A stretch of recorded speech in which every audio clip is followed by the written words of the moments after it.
પણ જે ભગવાનનો ભક્ત હોય તે તો હરિભક્તને દુખે કરીને જરૂર દુખ્યો થાય. ભગવાનના ભક્તના દુખે કરીને જે ભગવાનના ભક્ત હોય એને જરૂર દુઃખ થાય. એ વખતે રઘુનાથના ઘોડે આ વખતે રાજી ન થાય. રઘુનાથદા રાજી થાય એટલે મહારાજ લખ્યો વિમુખ. અને છે તે માટે ભગવાનના ભક્તના દુઃખે દુખિયા જરૂર થવું. અને જે દુખિયા થાય એ જ ભક્તિ અને એ જ ભગવાનના ભક્ત હતા એમ કે. અને જે ભગવાનનો ભક્ત હોય ને તેને કોઈક મારી નાખતો હોય અથવા તેને કોઈક દુઃખ દેતો હોય ને તે ભગવાનના ભક્ત આડો જઈને જો મરે કે ઘાયલ થાય તો શાસ્ત્રમાં એમ કહ્યું છે જે તેના બ્રહ્મ અત્યાધિક જે પંચ મહાપાપ તે સર્વે મટી જાય છે. આ પક્ષ રાખ્યાનો મહિમા લખ્યો.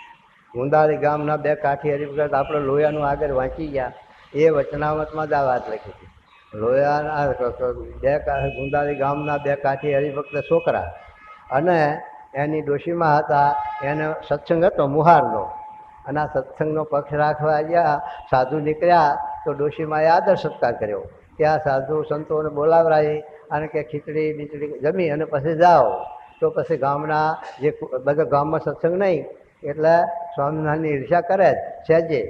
આજ સુધી હતું, હવે થોડા મોરું પડ્યું છે તો એ ઘણા ગામોમાં હજુ એ હોય. તો એ છે તે ગામના લોકોએ આવી અને પેલા સંતોની ખીચડી ખાવા દીધા નહીં અને બહાર કાઢ્યા ગામ બહાર. તે ડોશીમાં રડતા હતા. ડોશીને દુઃખ થયું. પછી છોકરા શ્યામમાં ખેતરમાં ગયા હશે. તે છોકરા ઘેર આવ્યા ત્યારે ડોશીને રડતા દેખીને પૂછે છે કે માં તમે કેમ રડો છો? ત્યારે ડોશીએ કહ્યું કે આપણા મામાના સાધુ આવ્યા હતા અને એને મેં આ ખીચડી નાખી અને ખીચડી જમીન જવાનું કહ્યું તો આ ગામના જે ઘરેલા પછી છોકરાઓને પણ એમ થયું કે આ જે સાધુ જમીન ખીચડી ખાઈ જાતીમાં શું એમનો બાપુ જવાનું હતું. છતાં પણ હવે ડોશીને કહેતું ખાવાનું કરે હું અમે જમીન ખાઈ લીધી. પછી ખાઈ અને બે ભાઈ નીકળ્યા અને બહાર પાદર ગયા ત્યારે પેલા બેઠેલા ડાયરો એમાં પૂછ્યું કે આમાં આ સાધુ અમારા આવ્યા હતા એને કોણે કાઢ્યા? તો એક જણા શૂરવીર થઈ ગયો કે અમે કાઢ્યા અમે. તે પેલા છોકરાએ માથામાં ડેબા મેલી તે નોખું કર્યું ડેબું. અને પછી બે ભાઈ બારવટે નીકળી ગયા અને પછી ગામની વાત કરી અને થોડા કાળે કરીને પછી એ પકડાયા અને ત્યાં મરાયા. છતાં પણ સ્વામી એમ કહે છે કે જે જીવો કે મરો પણ ભગવાનના ભક્તનો પક્ષ રાખતા પાછો ન પડે જીવ. આ મહારાજ બતાવે. તો એ છે જે વાત કહે છે કે આવી રીતે ભગવાનના ભક્તનો મહિમા, ભગવાનના ભક્તનો પક્ષ રાખવો. એમાં આ છે તે કોઈ આડો કોઈ મારતો હોય ભગવાનના ભક્તને તો આડો જઈને પોતે મરે, પણ આવી રીતે ભગવાનના ભક્તની સેવા રક્ષા કરે તો એ છે તે સાચો મહિમા, સાચી ભક્તિ કહેવાય. એમ તો જુઓ એવો ભગવાનના ભક્તનો પક્ષ રાખ્યાનો પ્રતાપ છે. ભગવાનના ભક્તનો પક્ષ રાખવાનો આવો મહિમા મહારાજ છે. અને જેને ભગવાનના ભક્તનું વચન બાળની પેઠે હૈયામાં વસમું લાગે અને તેની વેર ભાવે આંટી પડી જાય તે જીવે ત્યાં સુધી ટળે નહીં. એવો જે ચાંડાળ જેવો જીવ હોય તે ધર્મયુક્ત હોય, ત્યાગયુક્ત હોય, તપેયુક્ત હોય તે સર્વે વૃથા છે. તમારા જીવમાં ગમે તેટલું ચારિત્ર વર્તન હોય, તમે ભગવાનના ભક્ત છો, તમારા ધર્મ હોય, જ્ઞાન હોય, વૈરાગ હોય, બધું હોય, સારા ગુણો બધું હોય, છતાં પણ ભગવાનના ભક્તનો શું કીધું પક્ષ હોય જો ભગવાનના ભક્ત વેર ભાવે આંટી પડે. ભગવાનના ભક્ત સાથે આંટી પડી જાય અને પડે. આ લોક છે, આ લોકો એનો વ્યવહાર છે. કદી એક ગામમાં રહેતા હોય, ભેગા રહેતા હોય કે આજુબાજુ તોય પણ લેવડમાં દેવડમાં કામકાજમાં આંટી પડી જાય. એટલા માટે મારા કહે છે કે આવી રીતે જો ભગવાનના ભક્ત સાથે આંટી પડી જાય તો ભગવાનનો ભક્ત હોય, ત્યાગયુક્ત, તપયુક્ત, જ્ઞાનયુક્ત હોય, છતાં પણ એને વિમુખ જાણવો. અને સતી મહારાજે નંબર કાઢી નાખ્યો. માટે ભગવાનના ભક્તને વિશે તો આવી સદબુદ્ધિ હોવી જોઈએ. ભગવાનમાં જેવી આત્મબુદ્ધિ એવી ભગવાનના હાથા ભક્ત. પછી બનાવટી એ ભક્ત આવે છે ખરા, પણ એ આપણે પછી ઓળખવું જોઈએ. એમાં પછી બધે પેલું હરખી વાતો સમજવા જઈએ તોય પાછી ભૂલવણી આવી જાય. માટે એ પણ વિચાર કરવા જેવો. પાછા ભગવાનના ભક્તના બાને આવી અને પાછા જતે આપણે છેતરી જાય એવા આવાજ ભાઈ હા. માટે એમાં પણ આપણે આ બુદ્ધિનો ઉપયોગ કરવો પડે. હાથ ધોળા પણ નહીં ચાલે. મેલી ડાપણ ભોળાપણ રહીએ દાસના દાસ થઈ. ડાપણ અને ભોળાપણ. ભોળાપણ ક્યાં મૂકવું? આ જગત આગળ. અને ડાપણ ક્યાં મૂકવું કે ભગવાનના આવા સંત આગળ. એને ડાપણ ન કરવું અને ભોળાપણ જગતમાં ન રાખવું. અને જો ભોળાપણ જગતમાં રાખો તો જરૂર તમારા કાન કાતરી લે. માટે એ પણ સાવધાન રહેવું પડે. મહારાજ દુનિયામાં લોક કહે છે કે વાણીઓ કાણીઓ સ્વામિનારાયણીઓ છેતરાય નહીં. માટે છે તે આપણામાં આ છે હાથા જો આપણા હોય સ્વામિનારાયણ તો કોઈ ઠગી જાય નહીં અને કોઈ છેતરી ના જાય. અને જો કાતા પોતા હોય તો છેતરી જાય. એટલા માટે આ મહારાજ આપણને વાત કરે છે. શું કે જુઓ. અને બીજા પણ કોટિક સાધન કરે પણ તેના જીવનું કોઈ કાળે કલ્યાણ થાય નહીં. જો આવી રીતે ભગવાનના ભક્તના વિશે આવી ઈર્ષ્યા અને દેશ બંધી જાય અને ધ્રુવતાજ મહારાજ કે ક્રોધી ઈર્ષ્યાવાળો કપટી માની એ ભગવાનના ભક્ત હોય તો જ તે સાથે અમારે હેત થતું નથી. ભગવાનનો ભક્ત હોય છતાં પણ એનામાં ક્રોધ હોય, માન હોય, ઈર્ષ્યા હોય અને આ કપટ હોય તો મારે કે એના ઉપર અમને હેત થતું નથી. એમ જે ભગવાનનો ભક્તો હોય છતાં પણ સત્સંગમાં આવી રીતે ભગવાનના ભક્તો ઉપર ઈર્ષ્યા હોય અને દ્વેષ વેર ઝેર હોય, વાંટી પડી ગઈ હોય તો અમને ઢીઠો પણ ન ગમે. એ મહારાજે કહી દીધું. તો શું કહેશું. અને આ સંસારને વિશે જેમ કોઈક સ્ત્રી હોય તે પોતાના પતિ ઉપર ને બીજા પુરુષ ઉપર સરખું હેત રાખે તે વેશ્યા સરખી ભૂંડી કહેવાય. એ હમણાં આયા પતિવ્રતાનું આવ્યા. મારે કે આ પતિવ્રતાની ભક્તિ બતાવી. તુલસીદાસ જેવા ભગત જેણે આ તુલસીકદ રામાયણ આખી બનાવી અને તુલસીદાસ ભક્તને કૃષ્ણ સ્વરૂપે દર્શન દીધા. ત્યારે તુલસીદાસ બોલે છે કે ધન ધન સદી આજ કી ભલે બિરાજો નાથ તુલસી મસ્તક જબ નમે લ્યો ધનુષ બાણ હાથ. તમે આ ધનુષ અને બાણ હાથમાં ઝાલો અને રામ રૂપે દર્શન આપો. તમે ભગવાન હાથા છો પણ આ રૂપ નહીં, આ રૂપે બદલીને દર્શન આપો તો મારું માથું નમે. આ પતિવ્રતાની ભક્તિ. કૃષ્ણ ભગવાનના વિશે એમને વિરોધ નહોતો. જેમ આ સદે મહારાજ કહે છે અયોધ્યા કાશી એમાં સદે પ્રવાહી પુષ્ટિ માર્ગ છે. પુષ્ટિ માર્ગની આ રીત છે. પુષ્ટિ માર્ગ એટલે એક પોતાના ઈષ્ટદેવને વિશે હેત મહિમા નિષ્ઠા એટલે બીજાનો અવગુણ અભાવ કે દ્રોહ કે ઈર્ષા નથી. છતાં પણ આવો પતિવ્રતાનો ધર્મ છે. તો અયોધ્યાની અંદર 20 લાખ 21 લાખ વર્ષ રામચંદ્રજી ભગવાનને પ્રગટ થયા. 21 લાખ વર્ષ થઈ ગયા છે એમ આપણો ઇતિહાસ કહે છે. તો પણ અયોધ્યાની અંદર 7000 મંદિર છે. એટલે એટલા સારું આ છે રામચંદ્રજી ભગવાનનું અયોધ્યામાં આ પ્રધાનપણું. તો આપણે જો અત્યારે પણ આટલા વર્ષ થઈ ગયા છતાં પણ અયોધ્યા જઈએ તો ત્યાં બીજું મંદિર નહીં મળે કૃષ્ણનું કે છે બીજા અવતારનું. આ છે તે પુષ્ટિ માર્ગની રીત છે. એટલે કંઈક કૃષ્ણ ભગવાન વિશે અયોધ્યાની પ્રજાને વિરોધ નથી, એનો અભાવ અવગુણ નથી. છતાં પણ આ પતિવ્રતાની ભક્તિ છે.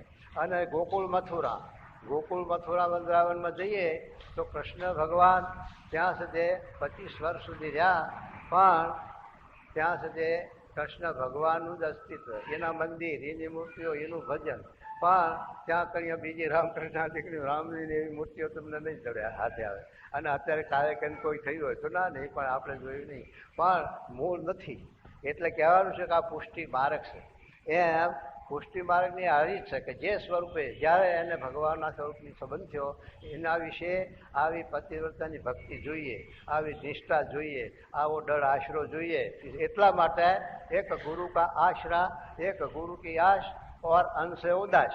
એમ એક ભગવાનના સ્વરૂપમાં આપણે નિષ્ઠા રાખી અને જો આ સમાગમ કરીએ તો આપણને આ ગર્વ રહે, નિષ્ઠા બંધાય અને તે આ પાકો થાય છે. નકર ના થાય પછી બધા માથા મારતા હોય એમાં આપણું અંગ બંધાય નહીં. આ હાથું કા હાથ, આ હાથું કા હાથું એમ સંશયવત રહે. અને સંશયવત આત્મા વિનશ્યતિ. જે સંશયવાળો આત્મા છે તેનો વિનાશ થાય. જ્યાં સુધી આત્માની મનની સ્થિરતા નથી થતી ત્યાં સુધી આત્માનો ઉદ્ધાર નથી. તો એ કેસમાં આવે. સાંભળો. તેમ આ સંસારને વિશે જુઓ જે એવો પુરુષ હોય હોય જે આપણે તો બધાય સાધુ સરખા બસ છે. થઈ રહ્યું. કુંભાર હતો કુંભાર. આ વાંદલા ઘડે ને માટીનો ખૂંદનારો, માટીનો ખૂંદી અને વાંદલાના નરિયા ને એવું ઉતારે છે ને, માટલા ને એવું, એવો કુંભાર. એને કુંભારે એક કૂતરી પાડેલી. એ કૂતરું પાડેલું તેના ઘેર એ કૂતરું રહે અને ફરે. એમાં એને નિશાની રાખી, કારણ કે માણસ તો ગામમાં બહુ હોય, 2-5 હજારની વસ્તી હોય, પણ નિશાની શું રાખી હતી કે ગાળા પગ હોય એ મારો ધણી. કારણ કે કુંભારનો ગાળા પગ હોય, કારણ કે માટી ખૂંદવાનો આખો ધંધો હોય, એટલે ગાળા પગ હોય.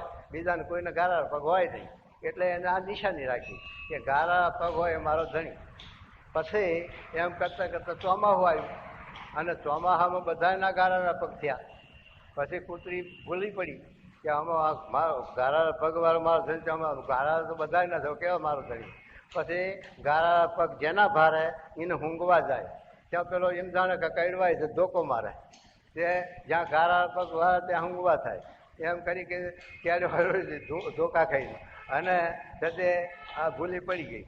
એમ આપણે ભગવાન ઉઘડે આપણા બધા કરવું તો પછી એ કુંભારની કૂતરી જેવું થાય અને પછી બધા માથા નાખતા અધોગતિ જાય. માટે આ હાચા એકાંતિક પુરુષ ઓળખી અને ભગવાનના ધારક શાસ્ત્રનું પ્રમાણ છે. ભાગવત, ગીતા, મહાભારત, ઉપનિષદ બધામાં એમના લક્ષણ, એમના ગુણ, એમનું વર્તન બધું જ આપ્યું છે. તો એવી રીતે ઓળખી વિચારીને તે પછી જ દળ આશરો કરવો, અને આશરો કર્યા પછી ફગવું નહીં. જ્યાં સુધી આશરો ન કર્યો હોય ત્યાં સુધી શોધવું આપણે, એને વિચાર કરવો, અને પછી ઓળખ્યા પછી સમજ્યા પછી કે ના આ શાસ્ત્રોમાં જે એકાંતિકના લક્ષણ આપ્યા એ બધા આ પુરુષમાં છે, એમ નક્કી કર્યા પછી અને આશરો કર્યા પછી ના ફરવું. પછી જો ફર્યા તો આપણા કલ્યાણમાં વાંધો આવી જાય. પહેલાં વિચારીને જોડાવવું, અને જોડાયા પછી ડરતા, આવી નિષ્ઠા. તો મહારાજ કે હાથી આપણી ભક્તિના હાથા ગુણ આવે ને હાથું આપણે મોક્ષ કલ્યાણ બને.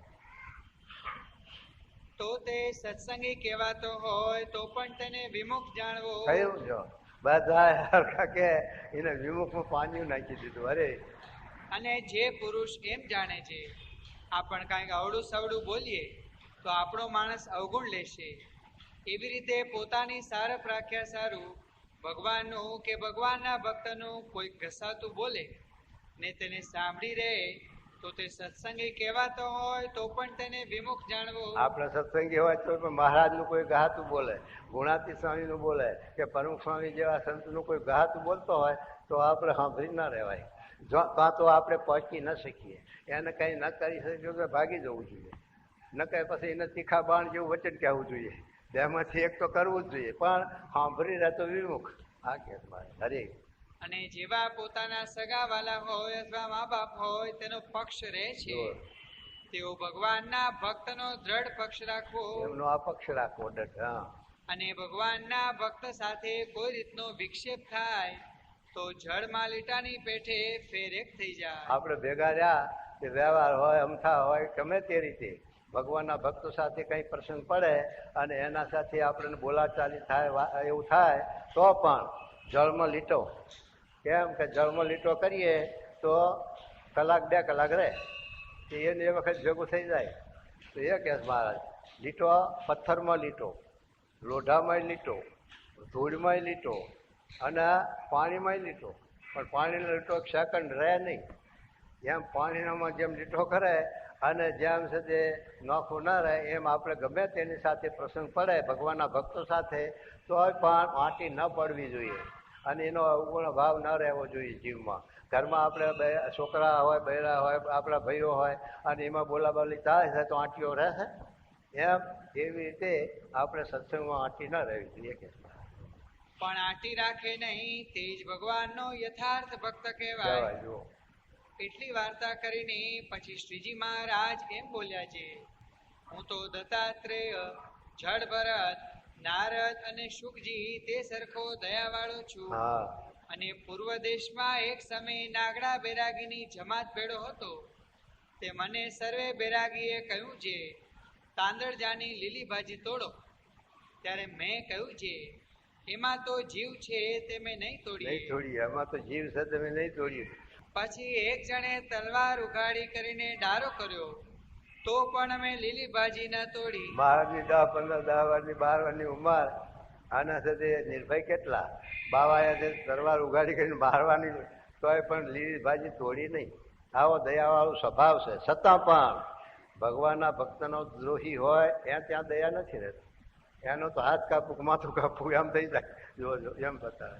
તો પણ જો કોઈ ભગવાનના ભક્તને ક્રૂર દ્રષ્ટિએ કરીને જોતો જોતો હોય હોય, ને તે જો પોતાનો સગો વાલો સગો હોય વાળો હોય તોય પણ જાણીએ જે તેની આંખ ફોડી નાખી. આંખ ફોડી નાખી, અને હાથે કરીને જો ભગવાનના ભક્તને દુખવે તો હાથ કાપી નાખી. તો તે હાથને કાપી નાખી. એવો તેનો અભાવ આવે છે. એનો અભાવ એવો આવે. ભક્તતાના ભગવાનના ભક્ત હાથા થાવ તો મહારાજને કેટલી દયા છે, કેટલી આપણી રક્ષા માટે કેટલું સહન કરે છે, એ જોવાની વાત. હા, પણ ત્યાં દયા નથી રહેતી. અને એવો જેને ભગવાનનો ને ભગવાનના ભક્તનો પક્ષ હોય તેને જ ભગવાનનો પૂરો ભક્ત કહેવાય. કહેવાય. ઇતિ વતનામૃતમ એ રીતે મધ્યનું 60મું થયું. સહયાન સ્વામી મહારાજ.